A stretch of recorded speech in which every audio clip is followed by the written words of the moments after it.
이것이 복음이다. 보라 둘의 하나 됨 평안이다. 누가복음 2장 14절 말씀입니다. 지극히 높은 곳에서는 하나님께 영광이요 땅에서는 하나님이 기뻐하신 사람들 중에 평화로다 하니라.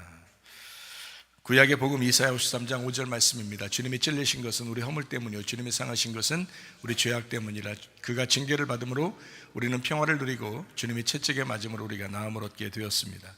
고린도서 6장 2절 말씀 보라 지금이라. 은혜 받는 것도 구원받는 것도 지금이라고 말씀합니다. 성경 창세기에 보면은 빛이 이 세상에 창조되어서 오시죠. 그때가 첫째 날인데 그 첫째 날을 하나의 날이다 이렇게 표현해요. 그때 이제 말씀하시는 것은 저녁이 되며 아침이 되니까 이는 첫째 날이다 이렇게 말해요. 이 하나의 날이다 이렇게 되는 건데 밤과 아침이 같이 있다는 거죠. 빛과 어둠이 같이 있다는 겁니다. 말씀이 육신으로 오셨다 예수님이. 그 예수님이 한 분 예수님 천국이라는 얘기입니다. 그래서 하나님 입장에서는 어둠과 빛이 사실은 하나가 공존할 때 그게 하나님의 빛이라는 거죠. 그래서 이걸 하나의 날이다, 하나다, 첫째다 이렇게 말하는 겁니다. 그러니까 어둠 가운데 있는 땅에게 빛이 오셨다, 이거를 첫째 날이다 이렇게 말한 것입니다. 하나의 날이다. 그래서 밤과 아침이 같이 있는, 그러니까 두 개인데 이게 같이 연합하는 것은 하나의 날이다, 이걸 하루다 이렇게 말씀하시는 거거든요. 그러니까 우리 주변에 어둠이 있다고 해서 빛이 없는 게 아니에요. 빛이 있는데 어둠도 같이 있다는 겁니다. 그러니까 어둠과 빛이 같이 있어요. 여러분 그 사는 동안에 예수 그리스도께서 이 땅에 오셔서 사는데 자기가 늘 웃으면서 사는 건 아니었잖아요. 예수님이요. 그러니까 예수님이 자체가 어때요? 근데 천국이란 말이에요. 예수님이 십자가 못 박혀 돌아가시는 것도 그때도 천국이라고요. 예수님은 자신이 천국이란 말이에요. 예수님이 십자가 못 박혀 돌아가실 때는 지옥으로 돌아가셨겠어요? 말이 안 되죠. 예수님 자신이 천국이란 말이에요. 근데 예수님이 제자들끼리 막 놀고 이렇게 할 때는 제자들끼리 자기들도 놀았을 거 아니에요. 막 놀고 얘기하고 웃긴 얘기하고 이랬을 거 아니에요. 남자들끼리 이렇게 모이니까 얼마나 재밌게 얘기하고 그랬겠어요. 그럴 때는 예수님이 인상 팍 쓰고 있고 이러진 않았을 거 아니에요. 니네는 날 몰라 그러면서 인상 팍 쓰고 이러진 않았을 거 아니에요. 제자들이 아무리 그렇게 막 장난치고 그럴 때 막 웃고 같이 웃고 이랬을 거란 말이에요 그때는. 그런데 늘 예수님은 어떤 마음으로 이 땅에 오셨어요? 내가 짐을 져야 된다, 내가 책임을 져야 된다, 내가 저들의 죄를 용서해야 된다, 나는 십자가를 지고 죽어야 될 몸이다 라는 것을 늘 생각하니까 어깨에 짐이 있죠. 어깨에 책임이 있고 무겁죠. 그러니까 예수님이 자기의 십자가를 지고 가는 거예요. 자기가 자기를 부인하고 자기 십자가를 지고 가는 거예요. 목사는 목사대로 짐이 있겠죠. 또 아버지는 아버지대로 짐이 있겠죠. 남편은 남편대로 짐이 있겠죠. 그러니까 남편으로서의 그 가장으로서 어떤 짊어질 짐이 있다고요. 그렇죠? 목사는 목사로서의 짊어질 짐이 있다고요. 그렇죠? 아버지는 아버지로서의 짊어질 짐이 있다고요.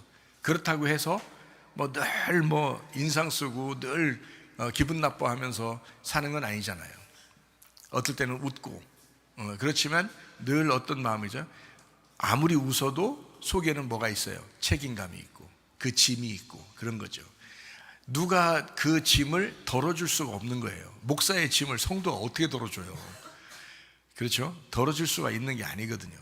아버지의 짐을 자녀가 어떻게 덜어줍니까? 남편의 그 짐을 아내가 아무리 덜어주려고 해도 이게 안 돼요, 잘. 물론 이제 어느 집은 아내가 남편 같이 사는 사람도 있지만 그 짐이라고 하는 건요, 참 누가 대신 짊어지기가 어려운 거거든요. 그걸 짐이라고 그래요.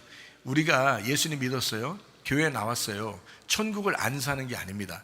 천국을 사는데 우리에게는 짐이 있다고요. 그래서 인생살이가 슬프고 괴롭고 이런 일들도 있단 말이죠. 그런데도 그게 천국이라는 겁니다. 그 짐이 있는데도 천국이라는 거예요. 제가 말하는 것은 하루 종일 24시간 웃지 않는데도 저는 그 웃어서 웃는 것이 좋다고 저를 만나고 싶다는 사람도 있어요. 근데 매일 웃진 않잖아요. 저도 짐이 있고 어떨 때는 가만히 고민하고 생각하고 염려하고 이럴 때가 있단 말이에요. 그렇다고 해서 내 속에 그리스도가 없느냐? 그건 아니라는 거죠. 그리스도가 있다는 거죠. 천국이 있는데 근데 무거운 짐을 지고 살아간다는 겁니다. 예. 그러니까 마찬가지, 여러분도 마찬가지예요. 그게 인생인 거예요. 여러분, 나는 왜 이래? 나는 왜 이렇게 힘들게 살아? 여러분, 이 세상에 다 힘들지 않은 사람이 한 명이라도 있나 보세요. 다 힘들어요. 자기들 나름대로 다 힘든 일이 있어요. 여러분, 자기만 아는, 자기만 짊어져야 할 그 짐들이 다 있다고요. 그냥 어떨 때는 내가 평안해. 요즘 그냥 평안해. 요즘 같은 그냥 뭐 크고 작은 문제가 없이 그냥 잘 그냥 평안하게 가고 있어. 얼마나 좋아요, 그러면. 근데 계속 그런가요? 그러다가도 또 뭔가 생긴다고, 무슨 일들이 생긴다고요. 자기 주변에서 가까운 사람들에게 또 무슨 일들이 막 생겨요. 자기에게 문제가 생기던가. 그러면은 거기에 대한 또 짐을 지고 고민하면서 이제 살아가는 거죠. 그러면 그런 걸 다 벗어버리고 싶다. 안 되죠. 왜냐하면 예수님도 그렇게 사셨어요. 자기를 부인하고 자기 십자가를 지고 그렇게 십자가까지 가셨단 말이에요. 그러면 우리가 거기까지 따라가면 부활하는 건 하나님이 해주신다고요. 우리도 나를 부인하고 내 십자가를 지고 따라가는 거예요. 아무도 다른 사람이 짊어질 수가 없는 건데 내가 내 짐을 짊어지고 주님을 따라가는 거예요. 그게 나의 십자가라고. 무슨 말인지 알죠? 그런데 그게 천국이 없느냐? 아니에요. 천국 삶이에요. 우리의 천국 삶이라고. 지옥 삶이 아니라고요. 천국을 살아가요. 예수님도 그 자체가 천국이에요. 예수님은 천국이십니다. 그런데도 자기가 짊어져야 할 짐을 지고 가셨단 말이에요.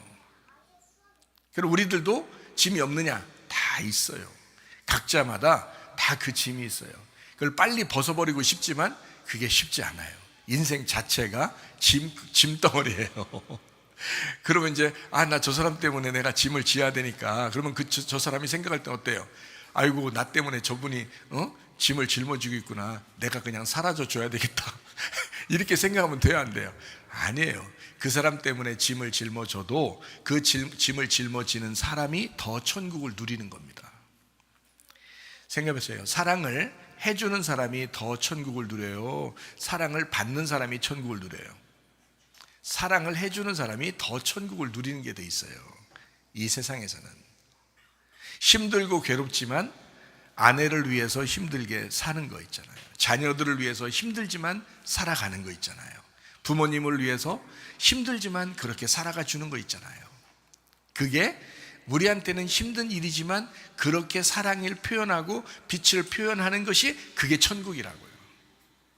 그게 더, 사랑을 주는 사람이 훨씬 더 천국을 누리게 되어 있습니다. 받는 사람보다. 받는 사람이 있으니까 또 사랑을 해줘야 되는 거 아니에요. 생각을 해보세요. 받는 사람이 있으니까. 그러니까 여러분은 아이고 나는 힘들어, 나 요즘 힘들어 죽겠어, 요즘 아니야 이런 일 저런 일 막 생겨서 뭐 힘들어. 그게 인생이에요. 그렇지만 그 안에서도 천국이 있다고요. 분명히 예수 그리스도가 우리의 천국 되십니다. 예수 이름 외에는 구원받을 만한 이름이 없어요. 예수님이 회복자시고 예수님이 치료자가 되시고 예수님이 구원자가 되십니다. 우리는 영과 진리의 예배를 드리면서 하나님 앞에 나아갈 뿐입니다.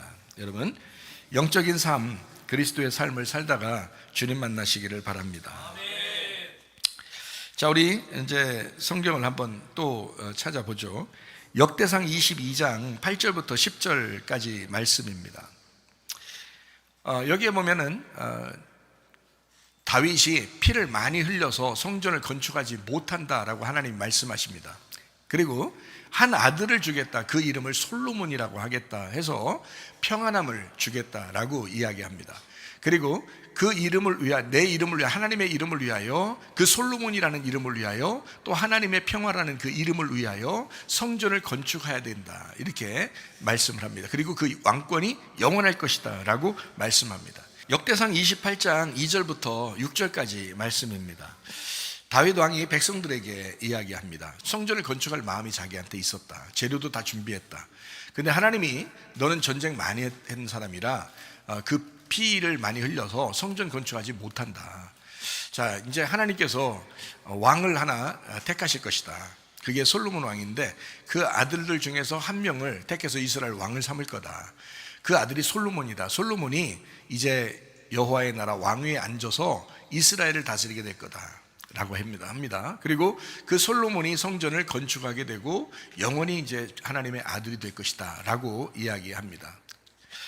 자, 다윗과 솔로몬은 나누어진 게 아니라고 그랬죠. 이것은 둘이 하나입니다.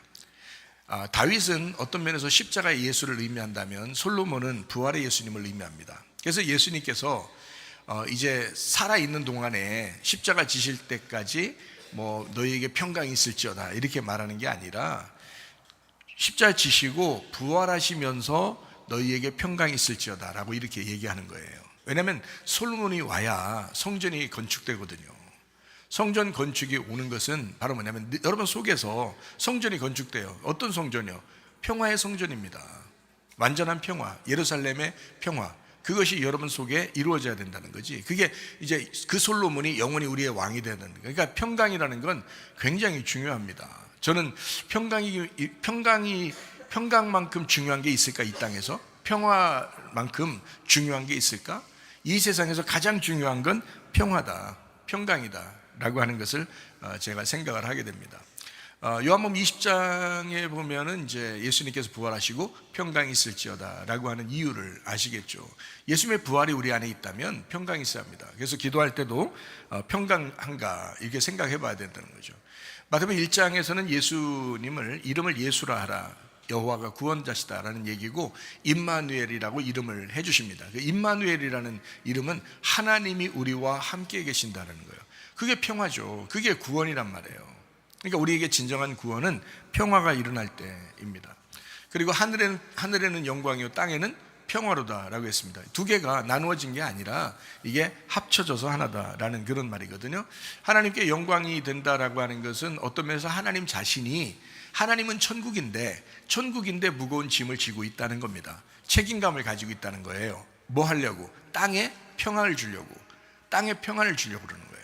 그래서 아들 예수를 보냄으로써 그 평화가 완성되도록 만드는 것입니다. 그러니까 이게 두 개가 얼마나 중요한 거예요. 하늘에는 영광이요 땅에는 평화로다. 성경의 아주 핵심적인 얘기거든요. 예수로 자기 아들로 내려가서 죽고 십자가를 지겠다라고 하는 게 하나님의 영광이에요. 그러니까 하나님의 영광을 위하여 예수님이 사셨다라는, 십자가를 지기 위하여 사셨다라는 말과 같은 말이란 말이에요. 그러니까 우리는 하나님께 영광 그러면 막 그냥 말로 그러는 것 같아요. 말로 주여 하는 것 같아요. 그런 게 아니고 굉장히 무거운 말입니다. 이게 하나님께 영광이라는 말은 굉장히 무거운 말이에요. 하나님의 입장에서는 자기 아들이 죽어야만 이루어지는 게 하나님의 영광이거든요. 그 책임감, 그 천국이 이루어지는. 그리고 이 땅에서는 너희에게 평화가 있어야 돼. 자, 생각해봐요. 안식일의 주인이 예수님이라겠습니다. 안식일날 병을 고치고 죽은 자 살리고 이렇게 일어나게 하고 병든 자 일어나게 하고 이렇게 하잖아요. 그럼 그 안식일날 그렇게 하면 사람들은 그냥 안식일 그러니까 그냥 뭐 안식이라서 그런가 보다 했는데 사실 그게 아니죠. 왜냐하면 예수님이 내가 너를 짊어질 테니 너는 안식해야 된다는 거거든요.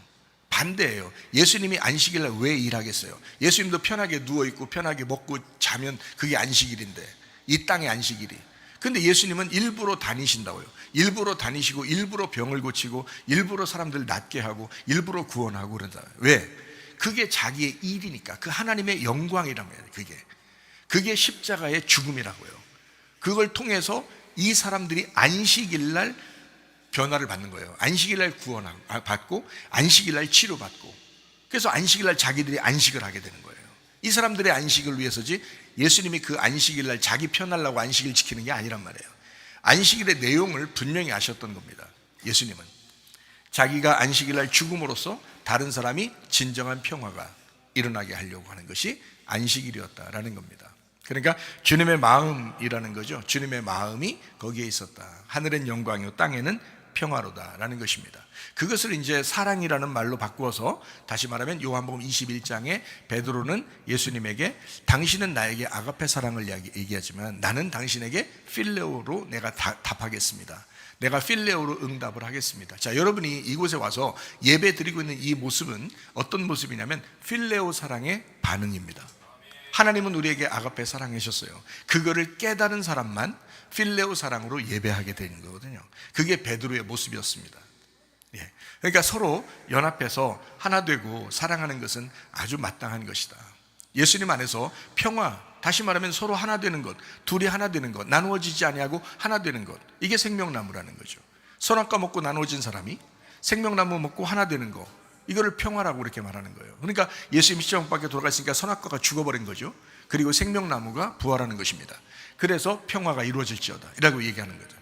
그러니까 우리가 생명나무 먹는 거, 그냥 생명나무 어떻게 먹지? 생명나무 열매를 어떻게 먹지? 어떻게 먹긴요? 평화함으로써 먹는 것입니다. 예수님 안에서 하나 됨으로써 먹는 것입니다.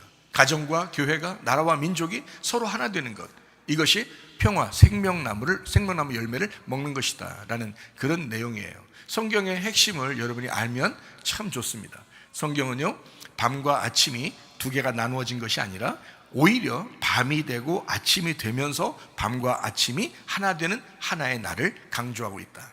그것이 성경입니다. 그래서 우리는 십계명이 10가지로 나누어진 것이 아니라 사실 한 가지였다. 그래서 이거를 하나님 사랑, 이웃 사랑이라고 하는 것으로 두 가지로 나누고 이것을 하나로 서로 사랑으로 나누었다. 이거를요, 서로 사랑으로 합치면 이것이 하나님 사랑, 이웃 사랑, 하나님 사랑, 이웃 사랑이 서로 사랑이다. 이게 십계명이라고 하는 사랑의 문제입니다. 참 놀라운 이야기죠. 그러니까 십계명을 계명으로 보는 게 아니라 사랑으로 보는 거죠. 사랑으로. 그래서 우리는 율법의 말씀으로 보는 게 아니라요, 복음을 가지고 율법의 말씀을 보는 것입니다. 그러면 율법과 복음이 하나라는 것을 알 수 있죠.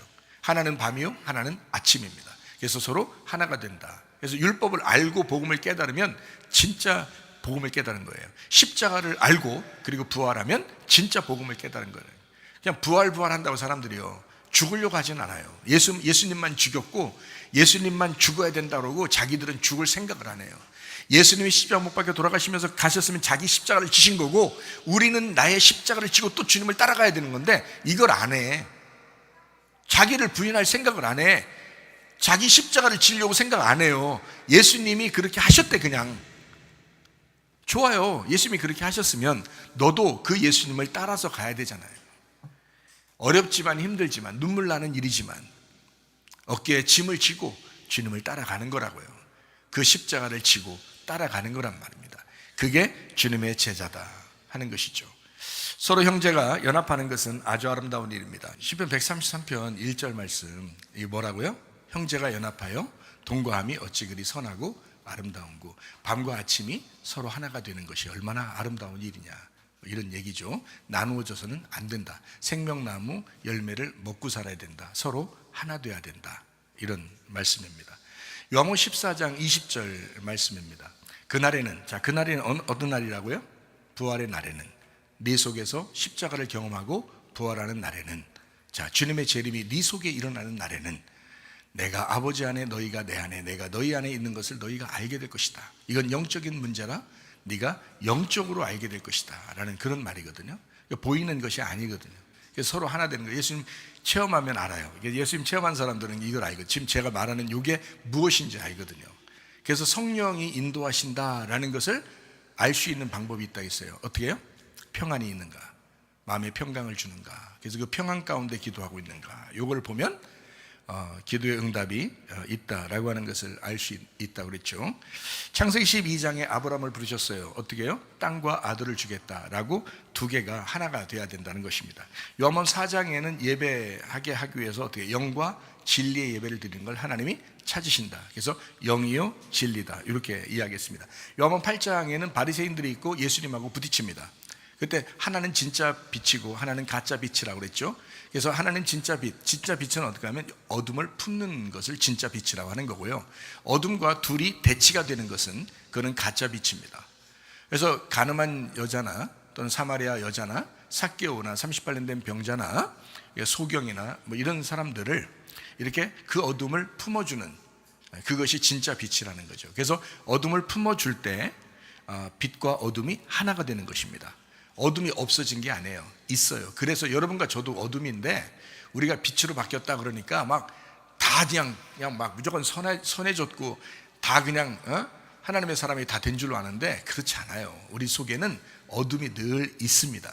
어둠이 늘 있는데 빛이 나를 감싸고 있는 거예요. 그래서 우리가 가정에서나 교회에서나 어떤 사람을 만날 때도 이렇게 빛을 나타내는 거죠. 나를 나타내지 말고, 어둠을 나타내지 말고 빛이 나타나도록, 그게 표현되도록 해달라 하는 것입니다. 그것이요. 그러니까 빛이 나를 품었잖아요. 빛이 나를 품었다고요.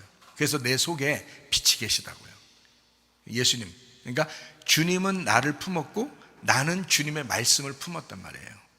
그러니까 이 속에 빛이 나타나야 된다.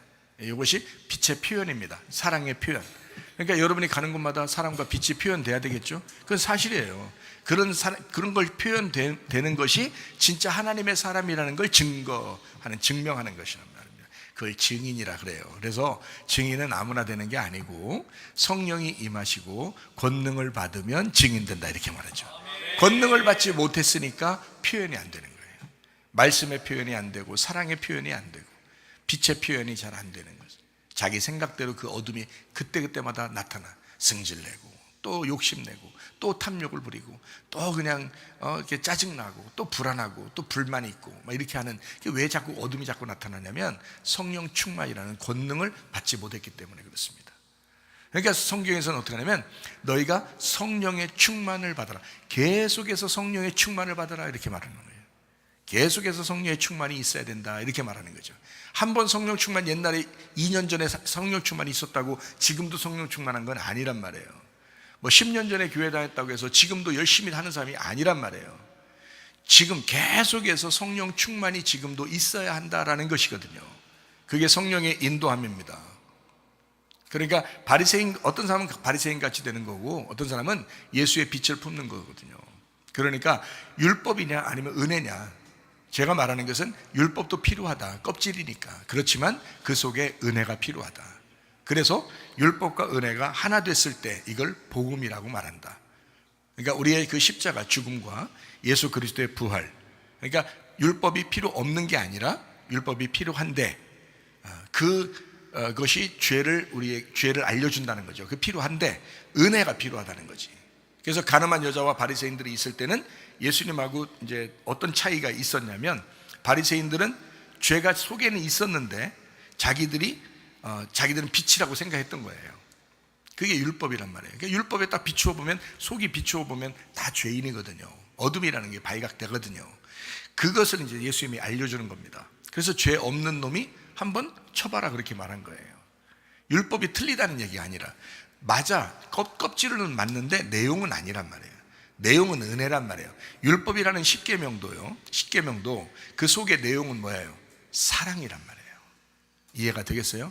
그러니까 사랑으로 그걸 봤어야 된다는 거지. 바리새인들도 그들이 율법적으로는 철저하려고 했지만 사실 그 속의 내용, 사랑이 필요했던 거다. 그거를 복음이라고 이야기하는 것입니다. 그러니까 우리가 성령 충만, 요한복음 14장 20절에 나와 있는 이 말은 사실 성령 충만입니다. 예수 그리스도 안에서 하나 된 삶, 서로가 하나 되는 삶, 이것이 뭘 통해서 일어나야 된다? 두 개가 하나로 연결되면, 죽음과 부활이라는 이 복음이 하나 되면, 그러면 이루어진다라는 것입니다.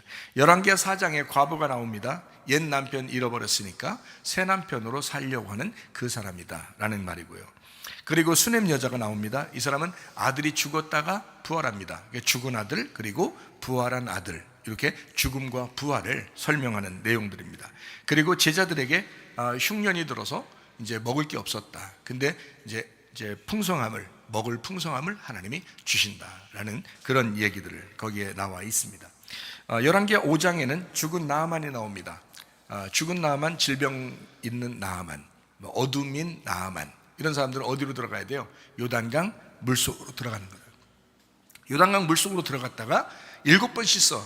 한 번 씻고 나오라고 할 수도 있잖아요, 편하게. 근데 하나님 그렇게 말하지 않아요. 엘사를 통해서 뭐라고 얘기하냐면 7번을 씻고 나와라. 완전함입니다. 완전한 샬롬이 네 속에 이루어지려면 완전함 7번을 씻고 나와야 된다. 그 예수님 안에서 완전히 죽어야 돼. 그 말씀 안에서 완전히 심판을 받아야 돼. 그리고 나와야 돼. 그러면 새 살이 돋는 거야. 어린애처럼 새 살이 돋을 거야. 그러면 네가 하나하나 이제 새로운 사람, 새 사람으로 살아가게 될 것이다. 이런 말이거든요. 영혼의 새로움. 그래서 여러분, 우리의 삶이 구원받았잖아요. 십자가의 죽음 때문에 구원받은 겁니다. 우리는 거저 공짜로 받은 게 아니에요. 누군가가 우리의 값을 치르셨다고요. 예수님께서 우리의 값을 치러주셨다고요. 그래서 예수님이 다 이루었다, 요한복음 19장에 다 이루었다 이렇게 하면서 십자가 못 박혀 돌아가시잖아요. 그 값을 다 치렀기 때문에 우리에게 주어진 은혜라고요. 그러니까 가만히 살 수 있나요? 예배하면서 하나님께 감사하면서 살아가게 되는 거죠. 자, 열왕기하 요약을 하면 어떻게 된다고요? 옛 남편이 죽어서 새로운 남편을 맞아들이는 사람, 남편 죽은 과부에 대해서 나오고, 수냄 여자, 아들이 죽었고 그리고 아들이 다시 부활한다, 이 복음이다 라는 얘기요. 그래서 부활을 체험해야 된다, 이런 얘기였어요. 그리고 길갈의 제자들은 흉년이 들었는데 일용할 양식을 제공하신다라는, 심령이 가난한 자에게 하나님의 말씀이 찾아온다라는 그런 말씀들입니다. 그리고 열왕기하 5장에는 죽은 나하만이 살아나죠. 죽음을 통과해야, 침례라는 나의 체험, 죽음을 통과하고 그리고 부활을 경험하는, 새 살이 돋고 새 사람이 되어서 복음으로 살아가는 그런 사람을 이야기하는 것입니다. 하나님의 말씀은 있는 그대로 봐야 되죠. 그래서 더하지 말고 빼지 말라라고 되어 있습니다. 내 생각을 더하지 말고 예수님의 생각을 빼지 마라, 이렇게 된 겁니다. 그것이 더하지 말라 빼지 말라라는 핵심의 말입니다. 아브라함은 창세기 12장에 축복된 사람, 땅과 아들을 주기 때문에 축복된 사람이다. 진정한 우리의 미래가 무엇인가? 예수 그리스도. 우리하고 하나님을 연결시키는 그 끈이 무엇인가? 예수 그리스도. 우리에게 선물로 오시는 예수 그리스도. 출애굽기 1장하고 마태복음 2장에서는, 출애굽기 1장에서는 바로가, 마태복음 2장에서는 헤롯이 다 아들을 죽이려고 한다. 왜요? 아들이 사라져버리면 땅이 아무리 크고 많이 있어도 소용없거든요. 우리가 아무리 살아있어도, 교회가 아무리 많아도 아들이 살아있지 않으면 안 되거든요. 아들을 주시는 축복이 필요하거든요.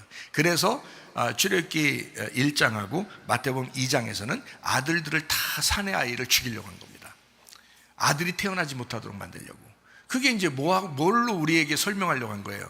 네 속에 예수 그리스도라는 하나님의 아들이 없도록 하려고 하는 것이, 그게 마귀의 역사라는 거예요. 마귀의 역사. 여러분, 마귀는 계속해서 우리를 공격할 것입니다. 우는 사자와 같이 계속 삼킬 자를 찾고 다닙니다. 그럼에도 불구하고 여러분과 제가 믿음 안에서 승리하시기를 바랍니다. 왜냐하면 하나님의 아들이 우리에게 있는 한 우리는 승리하게 될 것이다, 이런 것이죠. 그래서 이것은 틀림없이 우리의 희망, 우리의 소망이 누구냐? 예레미야 29장 11절 말씀에 보니까 우리의 미래와 희망이 되시는 분이 바로 예수 그리스도시다 라고 말씀을 합니다. 요한복음 4장 10절 말씀에 하나님의 선물로 오신 예수님을 의미합니다. 그리고 창세기 12장 1절 2절의 말씀을 보니까 하나님은 아브라함에게 땅을 주시고 그리고 민족을 이루게 하는 아들을 주셔서 민족을 이루게 할 것이다 라고 이야기합니다. 요한복음 14장 20절 말씀이요, 그날에는 내가 아버지 안에, 너희가 내 안에, 내가 너희 안에 있는 것을 너희가 알게 될 것이다 라고 말씀을 했습니다. 하나님과 이제 우리 교회가 서로 하나 돼서 이렇게 있는 게 우리의 어떤 뜻으로 된 것이 아니라, 하나님이 원래 하늘의 영광이요 땅에는 평화입니다. 하나님께서 정하신 거예요. 그러니까 하나님의 뜻인 거죠. 그걸 뭐라고 그러냐면 예정이라 이렇게 말하는 거거든요. 하나님이 정하셨다, 하나님이 예정하셨다라는 그런 거죠. 미리부터 예정. 우리가 예정한 게 아니에요. 우리는 진짜 양 같아요. 미련하고 아무 갈 바를 알지 못하고 가는 그런 사람 같아요. 하나님은 우리를 예정하시고 이 교회를 세우셨습니다. 그러니까 우리가 이제 주님의 길을 간다고 할 때, 양처럼 계속 한 걸음 한 걸음 전진해 나간다고 할 때, 주님은 교회를 통해서 하나님의 일을 하신다. 교회를 통해서. 그래서 예수님의 그 사랑이 뭐냐? 예수님의 사랑, 예수님이 하나님께서 정하신 그 예수, 그게 누구냐? 예수 그리스도가 교회. 그래서 하나님의 정하심은 예수와 교회입니다. 그럼 우리는 이제 어떻게 해야 돼? 우리가 또 사랑해야 되잖아요. 하나님은 우리를 사랑했어요. 그게 하나님의 사랑이에요. 하나님의 예정.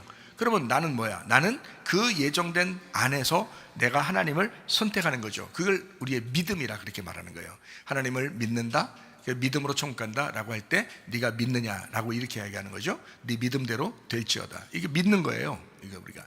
그래서 믿으면 멸망치 않고 영생을 얻게 하려 하심이라 라고 말씀합니다. 하나님은 그리스도와 교회를 예정하셨습니다.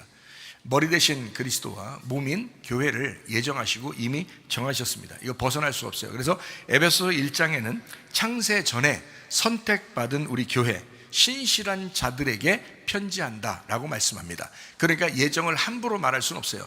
개인 사람들에게 너 예정된 것 같아, 예정되지 않은 것 같아 라고 말할 수가 없어요. 하나님은 에베소 1장에 신실한 자들, 다시 말하면 교회에게, 에베소에 있는 교회에게 말씀하는 거예요. 너희들은 정하신 거야. 하나님이 예정하신 거야. 다시 말하면 그리스도와 교회를 예정하셨어 라고 말씀하는 것입니다. 누가복음 8장 10절 말씀입니다. 이르시되 하나님 나라의 비밀을 아는 것이 너희에게는 허락되었으나 다른 사람에게는 비유로 하나니 이는 그들로 보아도 보지 못하고 들어도 깨닫지 못하게 하려 함이라 라고 했습니다. 하나님의 나라의 비밀을 너희에게 허락하였다. 어떻게 해요? 하나님이 예정하신 교회에 허락하셨다. 그래서 하나님의 비밀이 어디에서 발견될 수 있어요? 교회입니다. 교회에서 하나님의 비밀이 발견될 수 있다. 요한복음 6장 44절 말씀입니다. 나를 보내신 아버지께서 이끌지 아니하시면 아무도 내게 올 수 없으니 오는 그를 내가 마지막 날에 다시 살리리라. 하나님의 예정입니다. 하나님이 정하셨다는 말이죠. 하나님이 이렇게 정하셔서 어떻게 해요? 교회를 하나님이 이끄신다는 겁니다. 그렇게 정하셨다. 이제 우리는 어떻게 해야 돼요? 우리가 반응해야 되겠죠. 나의 믿음, 나의 사랑, 내가 그 믿음을 반응하는 겁니다. 하나님, 나도 주님을 사랑합니다. 나도 주님을 믿습니다. 이런 반응이죠. 이게 반드시 필요합니다. 하나님이 예정했다고 해서 우리가 가만히 있으면 다 천국 간다. 그거 아니잖아요. 하나님이 우리를 사랑하셨어요. 예수님이 오셔서 우리를 위해서 다 인류 모두를 위해서 십자가 못 박혀 돌아가시고 구원했어요. 그럼 우리는 뭐예요? 우리가 반응해야죠. 내가 그 십자가를 믿겠습니다. 나도 내 십자가를 지고 주님을 따라가겠습니다. 내가 주님을 사랑하겠습니다. 고백해야 되는 거잖아요. 그거예요. 우리 그 믿음으로 천국 간다 이렇게 말하는 겁니다. 요한복음 3장 16절 말씀입니다. 하나님이 세상을 사랑하사 독생자를 주셨으니 이는 저를 믿는 자마다 멸망치 않고 영생 얻게 하려 함이라. 되겠습니다. 로마서 10장 9절 10절 말씀입니다. 만일 네 입으로 예수를 주로 시인하며 하나님께서 그를 죽은 자 가운데 살리신 것을 네 마음에 믿으면 구원받는다. 사람이 마음으로 믿어 의에 이르고 입으로 시인하여 구원받는다라고 했습니다. 로마서 10장 17절 말씀이죠. 그러므로 믿음은 들음에서 나며 들음은 그리스도의 말씀으로 말미암았느니라. 요한복음 5장 25절 말씀입니다. 진실로 너에게 이르노니 죽은 자들이 하나님의 아들의 음성을 들을 때가 오나니 곧 이때라. 듣는 자는 살아나리라. 자, 너는 어둠이었어. 너는 죄인이었어. 너는 죽은 자야. 그런데 빛이 올 거야. 그 빛을 받아들여. 그 소리를 들어. 그러면 넌 살아날 거야. 자, 이런 이야기거든요. 우리 인간이 뭐 완전해졌어 예수님처럼 이거 아니에요. 그래서 날마다 영혼의 구원을 위하여 살아가는 것입니다. 우리가 구원 받았으니, 빛을 받았으니 그 빛 안에서 살아가라는 거야. 너 힘대로 노력해서 하라는 게 아니야. 수고하고 무거운 짐을 지고 가라는 게 아니야. 주님께 맡겨. 늘 주님께 맡기면서 살아가는 거야. 너도 너의 십자가를 지고 살아가는 거야. 이 세상 인생 슬픈 일이 한두 가지가 아니야. 뭐 괴로운 일이 안 닥칠 것 같아? 누군가라도 계속 괴로운 일이 다 닥쳐. 다 괴로운 일이 생기게 돼 있어. 그러니까 너도 주님께 맡기면서 가는 거야. 자꾸 주님께 맡기면서 가는 거야. 자, 말씀을 이제 정리합니다. 하나님은 우리 모두를 구원하셨습니다. 그리고 선택하셨습니다. 알지도 못하는 때 예수님 오셔서 우리를 구원했다고 하잖아요. 그거 보면 알죠. 우리를 주님의 작정으로 선택하셨구나라는 것을 알게 되죠. 그럼 믿는 자가 구원받고 어떻게 해요? 교회가 되는 것입니다. 그럼 그 교회가 돼서 공동체를 이룹니다. 근데 서로 하나가 되지 않는 사람들도 있습니다. 그러면 안 돼요. 그건 평화가 필요하기 때문에 그렇습니다. 하나님은 분명히 영광을 가지고 이 땅에 짐을 가지고 십자가를 지러 오셨어요. 그러면 이 땅에는 뭐가 있어야 되냐? 평화가 있어야 된다는 거죠. 평화, 연합, 서로 하나됨이 필요한 것이다. 근데 사람들 어때요? 그냥 내가 옳고 저쪽이 그르다라고 하는 것을 막 그냥 어떻게든지 싸워서라도 인정받으려고 한단 말이에요. 하는데 자기가 빛이라는 것을, 그래 네 말이 맞아 하는 것을 누군가 지원해주면 그게 그렇게 좋아가지고 또 한 팀이 되는 거예요. 그게 한 팀이 돼서 기분이 좋아요. 저쪽 그래, 저쪽 틀렸지 라고 그러면서 기분 좋아한단 말이에요. 근데 하나님의 입장에 생각해봐요. 하나님, 위에 계신 하나님 입장에 생각해 보셔요. 자, 우리 마음 가운데 진짜 우리 속 중심의 내용, 그 하나님의 입장에 생각해 봐요. 그러면 사실 모두 다 하나님은 품 안에서 사랑하고 싶어요. 저쪽이 어둠이라도 어둠을 품고 싶은 거 아니에요? 하나님 마음에서는. 그죠? 네가 빛인데 저쪽이 어둠이야. 좋아. 그렇지만 그 어둠도 품을 줄 아는 사람이 돼야 된다. 그게 하나님 마음이라는 거죠. 그거를 성경에서는 평화라 이렇게 말씀하는 겁니다. 무슨 말씀인지 여러분 아시겠죠? 교회 안에 들어와서 우리가 창세전에 나를 선택했다는 설교를 들어요. 그리고 은혜를 받았다는 것을 듣습니다. 그것을 이제 이게 그 은혜 안에서 내가 살아가야 되는구나 하는 걸 천국 생활이라고 합니다.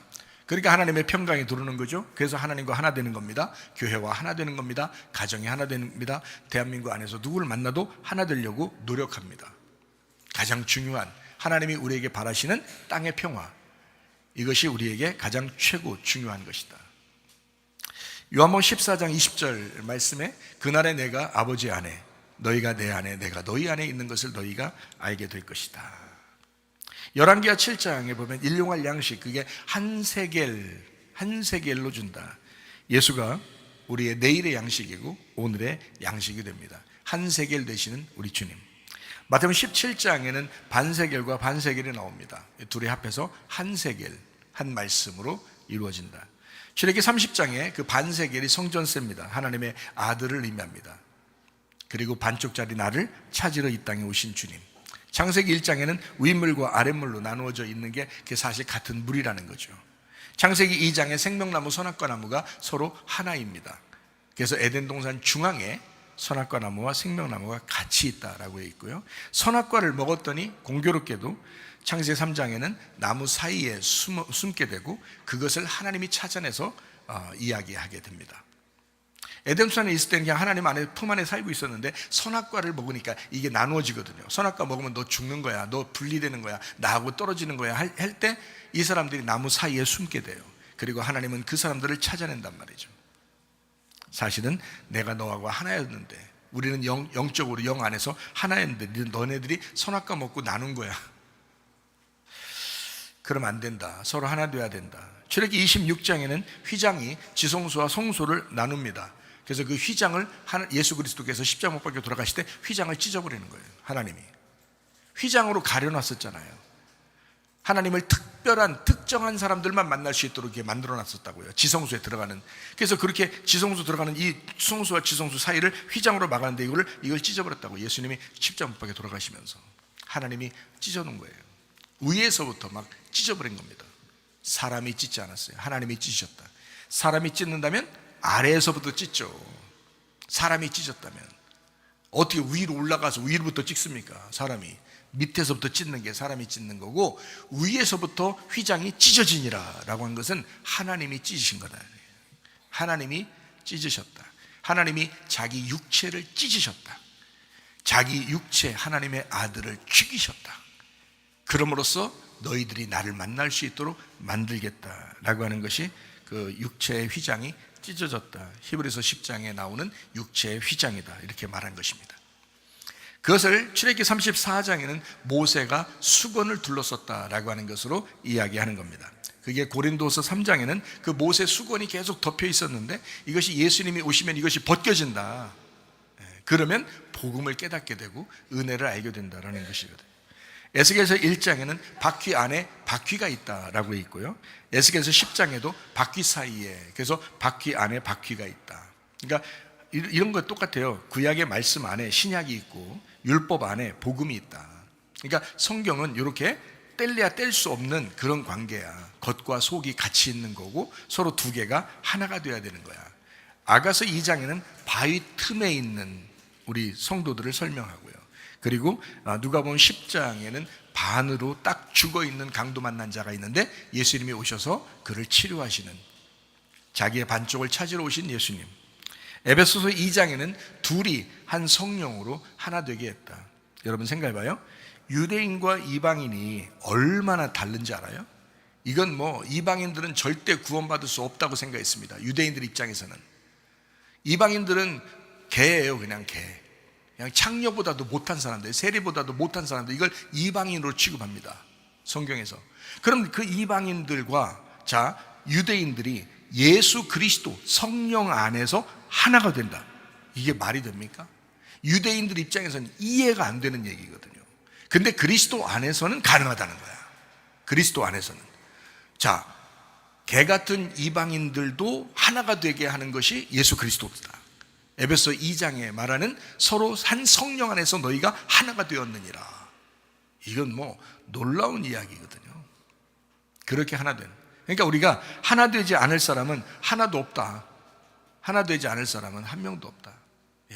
그러니까 여러분이 서로 하나 되고 평화가 되고 서로 연합하는 것은 이건 하나님의 뜻이다. 분명히 여러분 아시기를 바랍니다.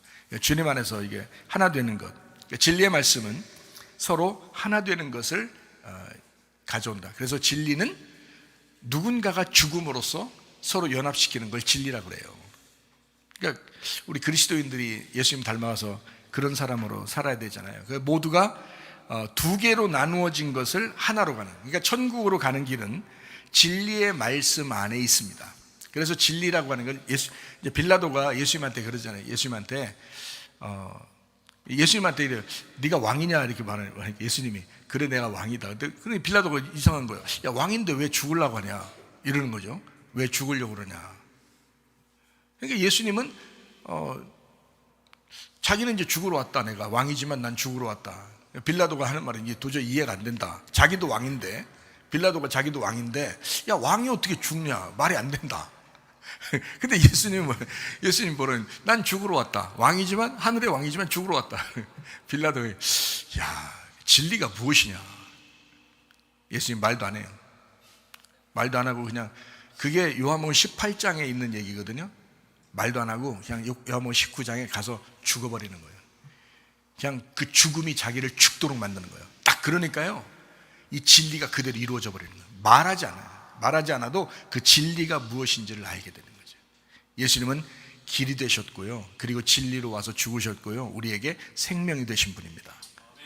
이렇게 우리가 누군가가 그 진리의 말씀으로 사는 것이 천국으로 가는 유일한 길이다라고 하는 것을 깨달으면 됩니다. 주님은 평화의 주님이십니다. 서로 연합하고 하나 되는 그 주님이십니다. 소망이 주님에게만 있습니다. 그러므로 여러분이 가는 곳마다 그리스도 예수 안에서 하나 되기를 바랍니다. 제가 이제 우리나라의 그 이야기를 잠깐 하고 마치도록 하겠습니다. 제가 한번 어떤 사람의 그 세미나, 그 강의를 하는 걸 한번 들어봤어요. 어떤 강의냐면 유신 진화론, 우리 학생들을 이제 공부시키느라고 그래서 이제 들어보라고 해서 일부러 듣게 하려고 같이 갔었는데요. 유신 진화론이라고 그 강의를 하더라고요.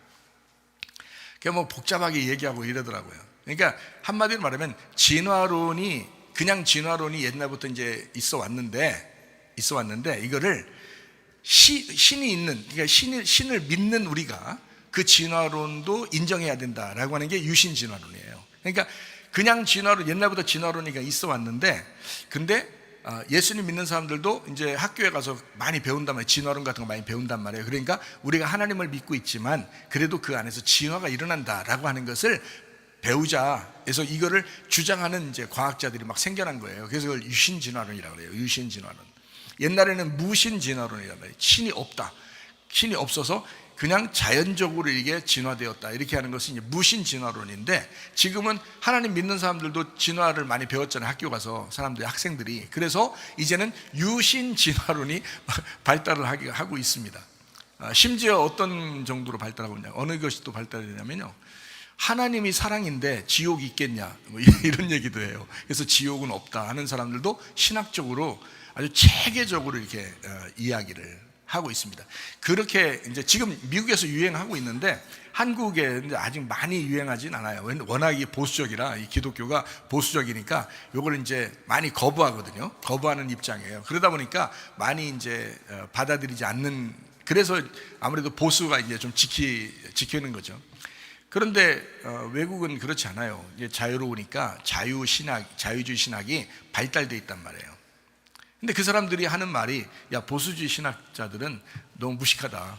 그러니까 자유주의 신학은 과학적으로도 자기들이 논리적으로도 자기들이 좀 이해될 만한 것들이 자유주의 신학으로 이제 하기 때문에 보수주의 신학은 좀 무시하는 경향이 있거든요. 근데 사실은 그렇지 않아요.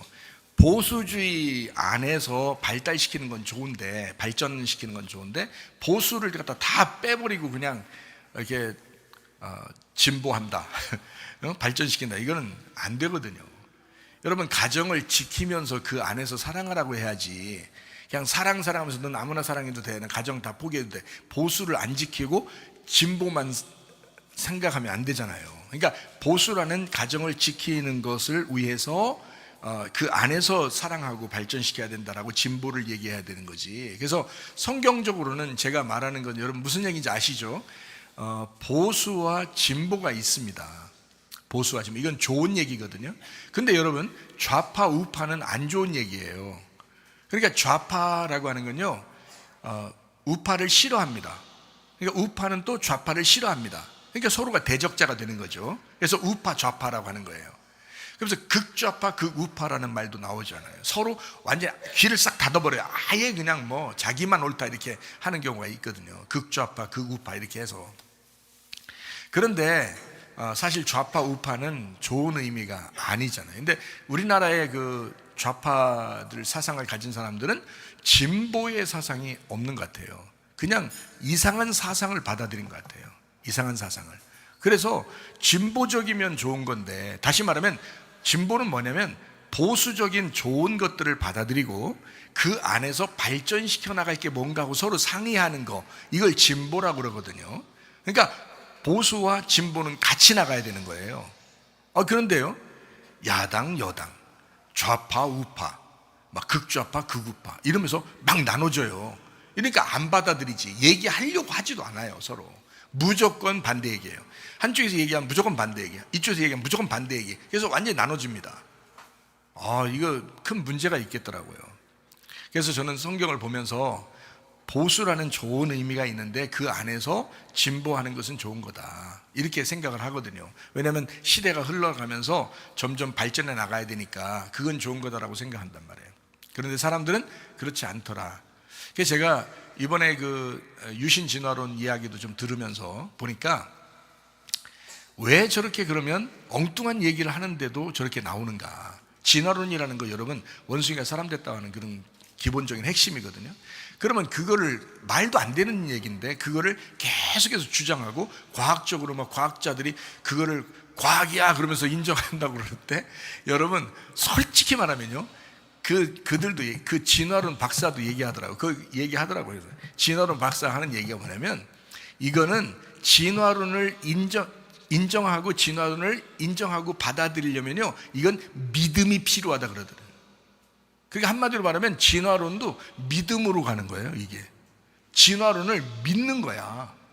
이게 과학적으로 맞아서 그런 게 아니야. 과학적으로 다 가설이에요. 가설. 그냥 이럴 것이다, 이럴지도 모른다, 이렇게 생각하고 있다, 이런 것들이거든요. 근데 그거를 믿어. 그냥 믿는다고. 원숭이가 사람 됐어, 믿을 거야, 나는 믿을 거야, 이게 믿음, 신앙이 된 거예요. 이게 종교예요, 종교. 여러분, 그래서 그쪽으로 하는 거지. 아니 일반적인 사람이 그냥 상식적으로 가만히 생각해도 이게 말도 안 되는 소리인데 그걸 갖다가 그걸 막 이상을 주장하는 거 보면요, 그것도 과학자들이 주장하는 거예요. 과학자가 하는 얘기야. 과학자가 이건 과학으로 논리적으로 이게 돼서 그런 게 아니라 그냥 믿는 거예요. 믿는 거라고 그러더라고요. 자기들도 믿는 거랴. 그럼 뭐냐고. 우리가 하나님을 안 보이지만 하나님을 믿는 거하고 이게 진화론을 보이지 않지만 믿는 거하고 똑같아요. 믿음이야. 그냥 믿음과 믿음의 싸움이야 여러분. 이러니까 서로 타협이 없구나. 이게 서로 그러니까 타협하지 못하고 서로 반대하는 거구나. 여러분, 그래서 제가 딱 그때 생각한 게 있어요. 뭐라고 생각했냐면요, 마귀와 하나님과의 싸움이다. 마귀와 하나님과의 싸움. 가만히 생각해 보세요. 제가 가만히 얘기를 들으니까 가만히 생각해 보세요. 이슬람 정권의 테러 집단들 있죠. 이슬람 정권의 테러 집단들 막 테러 일으키고 사람들 막 목 자르고 막 피부 껍질 벗겨서 죽여버리고 불태워 죽이고 막 이런 사람들 있잖아요. 진화론 사상의 과학 집단들 있죠. 그 믿음을 가지고 막 그걸 믿어요. 그 가설들을. 공산당 정권의 독재 집단들 있죠. 공산당. 공산당이 딱 들어갔다면 교회 싹 불태워버리고 교회 막 없애버리고 그냥 거기를 막 다른 공산당 사상 가르치는 교육 장소로 만들고 이런다니까요. 목사들 죽여버리고. 공산당이 들어가면 그래요. 희한하죠?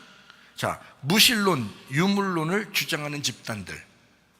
그러니까 사람은 어떤 인격적인 게 아니라 물질 같은 거야 라고 하면서 그렇게 주장하는 유물론인 사상 주장하는 사람도 있어요. 그리고 예땡회가 있어요. 예땡회. 아는 사람들은 많은데요, 예땡회 중심의 통합 집단들, 종교 통합하려고 하는, 그리고 모든 종교를 갖다가 와해시키려고 하는 그런 집단이 있어요. 그리고 반기독교 곡해된 그 이단 집단들이 있습니다. 자, 잘 생각해요. 다시 한번 얘기합니다. 이슬람 테러 집단, 진화론 과학 집단, 공산당 독재 집단, 무신론 유물 집단, 예땡회 통합 집단, 반기독교 곡해된 교주 집단. 자, 이들의 공통점이 뭔지 알아요? 공통점. 우리는 지금 같이 살아가고 있습니다. 그들과 같이 살아가고 있어요, 이 세상을 지금. 그러니까 반대들이 있는 거예요. 자, 이들의 공통적인 특징이 뭔지 알아요? 제가 지금 얘기했던 이 사람들의 공통적인 특징? 기독교를 미워합니다. 똑같이. 그건 공통적인 거예요. 그리스도를 믿는 교회를 미워합니다. 공통적으로. 자기들끼리는 서로 연합할 수 있다고 그러는데 교회만 미흡다는 거예요. 교회만. 이상하죠? 종교적 신념, 그게 믿음이에요. 그게 신앙이라고요, 그 사람들은. 그래서 기독교를 미워하는 거예요. 어때요? 우리가 인간적으로는 그들을 사랑할 수 있지만은 이런 사상을 사랑한다는 것은 말이 안 되는 것입니다. 그러면 유일신 사상이란 예수 그리스도를 믿는, 예수만이 길이요, 예수만이 진리요, 예수만이 생명이라고 하는 것을 우리가 포기해야 되는 거란 말이에요. 만약에 그 사상들을 받아들이려면. 이해가 돼요? 그래서 우리가 진리 가운데 있어야 된다는 거야. 예수만 길이다, 예수만 진리다, 예수만 생명이다, 예수 외에는 구원자가 없다, 예수 외에는 회복자가 없다, 예수 외에는 치료자가 없다. 이걸 우리가 주장할 수밖에 없다는 거죠. 예수 유일신 사상을 강조할 수밖에 없는 거예요. 이거는 타협할 수 있는 게 아니에요. 그 사상을 버려야 하나 되는 겁니다. 그 사상을 버려야. 그들도 우리 보고 그래요. 너희들이 교회를 버려라, 너희들이 그리스도를 버려라. 그럼 자기들과 하나가 될 수 있다는 거예요. 그러니까 그 사람들이 하는 얘기는, 자, 진화론하고 하나 돼, 그냥 유물론하고 하나 돼, 공산주의하고 하나 되면 되잖아 라고 얘기해요. 이슬람 테러 집단도 그것도 사랑하면서 서로 하나 되면 되잖아, 이렇게 얘기한단 말이에요. 종교들도 다 서로 통합해서 하나 되면 되잖아, 이렇게 얘기한다고요. 말 같지도 않은 얘기를 하고 있다고요. 그렇지 않다고. 그래서 분명히 우리에게 성경은 말합니다.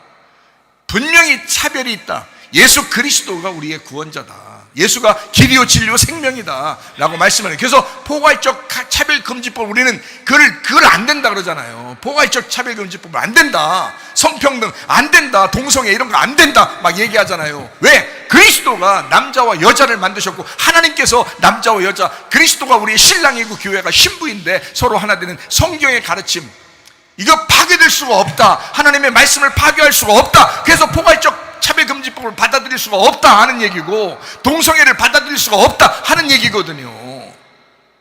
어떻게 그 사상을 서로 사람 사랑하라고 사랑하면서 그 사상까지 다 받아들일 수 있습니까? 좌파 우파 막 이러면서 말이 안 되는 거예요. 보수가 있고 그 안에서 발전하는 것밖에 없어요. 우리는요, 기독교인은 그럴 수밖에 없다고요. 기독교인, 그래서 기독교인들이 대부분 다 보수인 것이 왜 그러냐면, 지키자는 거예요. 선한 것을 지키고 보호하자는 거예요. 하나님 안에서 울타리를 치자는 거야. 율법을 지켜 법대로 하자는 거야. 법을 잘 지키자는 거야. 하나님 말씀대로 살자는 거야. 그 안에서 사랑하자는 거고, 그 안에서 발전시켜 나가자는 거잖아요. 그래서 대화가 필요하다 그렇게 얘기하는 거잖아요.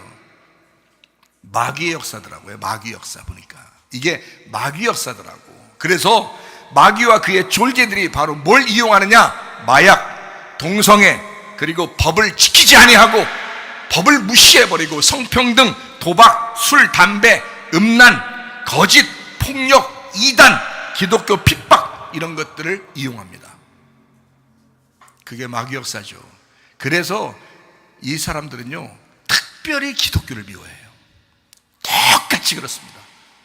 야, 이거 하나도 틀리지 아니하고 똑같이 기독교만 미워해요. 다른 종교 미워하는 게 아닙니다. 똑같은데 기독교만 미워합니다. 기독교만 없애버리려고 그러고요. 참 희한하죠. 종교적 신념과 믿음으로 뭉쳐있기 때문에 그렇습니다. 여러분, 우리가 하나 되자 하는 것은, 우리가 연합하자 하는 것은 그 빛 대신 예수 그리스도 안에서 하나 되자는 얘기입니다. 하나님의 말씀 안에서 하나 되자는 얘기입니다. 여러분, 그리스도 예수 안에서 여러분 가정이 하나 되시길 바랍니다. 그리스도 예수 안에서 교회가 하나 되기를 바랍니다. 그리스도 예수 안에서 우리 대한민국이 하나 되기를 바랍니다. 우리 한번 기도하겠습니다. 하나님 아버지, 사랑과 은혜를 감사합니다. 하나님, 그리스도의 평화가 우리의 가정과 교회와 나라와 민족에게 이루어지게 도와주시옵소서. 주의 말씀 안에서 서로 사랑만 하다가 주님 만나게 하옵소서. 예수님 귀하신 이름 받들어 기도 올려옵나이다. 아멘. 주님 감사합니다. 우리 하나님 아버지 함께 하시고 사랑하심을 믿습니다. 우리 한 목소리로 기도하고 가지요. 하나님 앞에 기도합니다. 어떻게 기도하냐면, 하나님, 우리가 진정한 평화가 있게 하옵소서. 내 마음의 평화가 있게 하옵소서. 가정의 평화가 있게 하옵소서. 교회의 평화가 있게 하옵소서. 대한민국의 평화가 있게 하옵소서. 두 손 높이 들고 기도합니다. 우리 하나님 아버지 함께 하시고 사랑하심을 감사합니다. 그리스도 예수의 평화가 있게 하옵소서. 하나님, 오직 예수 그리스도만이 길이요 진리요 생명 되심을 믿습니다.